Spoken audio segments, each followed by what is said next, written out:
Magandang umaga po sa atin. Muli, sa ating morning devotion, ay mapapakinggan po natin ang isang mensahe ng buhay na siyang magkakalob sa atin ng inspirasyon sa umagang ito. Ang ating pong pagbubulay-bulayan, mga kapatid, ito ay matatagpuan sa ikalawang Pedro, chapter 1, verse 16 to 21. Ang kabuuan ng tekstong ito ay pinapatunayan ang kaluwalhatian ni Kristo. Noong isulat ni Pedro ang liham na ito, marami nang bulaang mga guro sa mga panahong iyon. Marami na ang lumilitaw na nagsasabing nakatanggap na sila ng tanging kaalaman tungkol kay Kristo. Ngunit, ayon kay Pedro, ang kanilang kaalaman ay binubuo lamang ng mga alamat at mga kathang isip. Ang kaalaman ni Pedro ay hindi kathang isip dahil ang mga sinasabi niya ay nakita niya mismo sa kanyang mga mata, naranasan niya sa sarili niya at nakita niya, narinig niya mula sa kanyang mga tenga.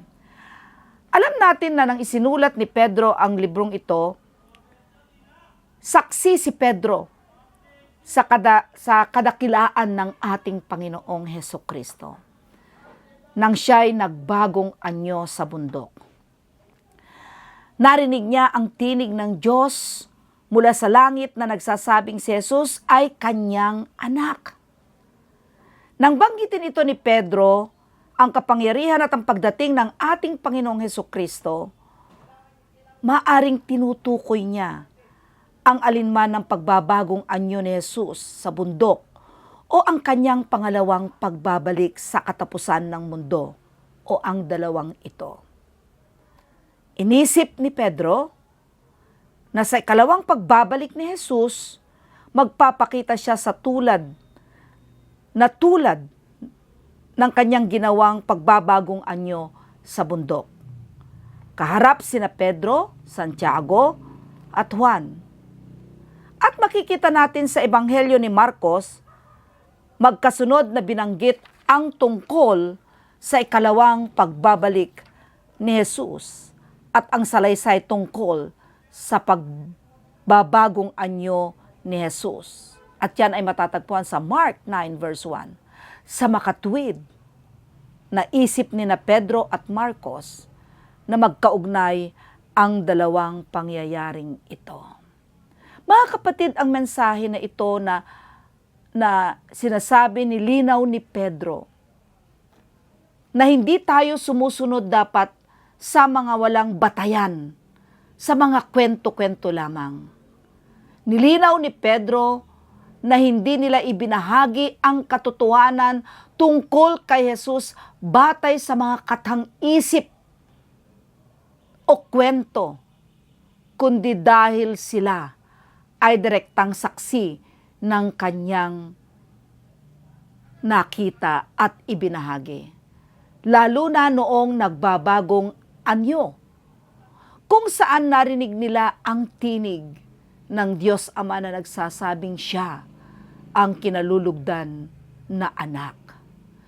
Mga kapatid, sa umagang ito ay pinapahiwatig nito na ang ating pananampalataya, ang ating batayan sa ating paniniwala ay dapat tunay na sa karanasan at pagpapahayag ng Diyos sa ating mga buhay, hindi sa mga kwento-kwento o haka-haka lamang. Kung kaya't napaka-importante ang pagsaliksik, ang pagbabasa ng banal na kasulatan upang akma at tama sa ating mga kilos, sa ating pananalita, at higit sa lahat, sa ating pagbabahagi sa ating kapwa.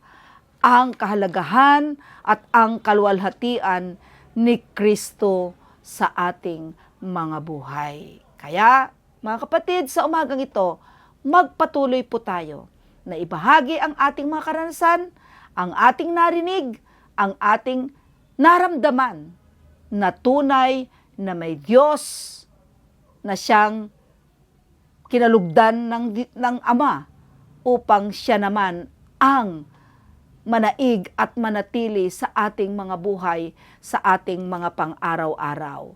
At tandaan natin, binigyan diin hindi lamang ang kanyang mensahe ni Pedro sa talatang ito, na mula sa mga gawa, mula sa ating sariling pag-iisip, mula sa ating mga imahinasyon, huwag tayong tumutok doon. Sa halip, ito ay ibinigay at tandaan natin, maniwala tayo na sa pamagitan ng banal na Espiritu, na siyang gumagabay sa atin, na siyang nagsasabi ng mga bagay na nais sabihin ng Diyos, ito ay ang Biblia lamang, ang salita lamang ng ating Panginoong Hesukristo ang nagsasabi.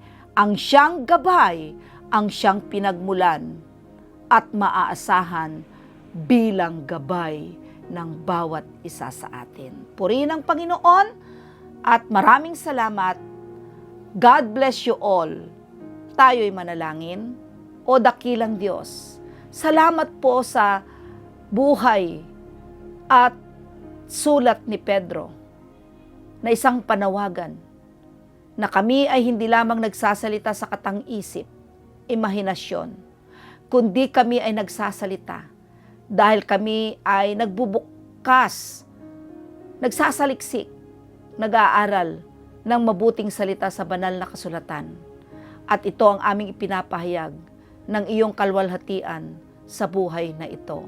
Hayaan mo, Panginoon, na sa umagang ito ay taglayin namin ang mensahe na dulot ng ginawa mula sa buhay ni Pedro, na tunay ang kanyang nakita, ang kanyang narinig, ang naging saksi upang nagkaroon siya ng lakas ng loob upang ibahagi ang iyong mabuting salita sa pamagitan ng kapangyarihan ng iyong banal na Espiritu. Igawad mo sa amin, O Diyos, ng kagaya ng karanasan ni Pedro sa aming mga buhay pang araw-araw.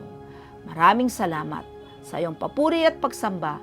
Sa tayong pangalan ni Jesus, patawarin mo kami sa aming mga kasalanan.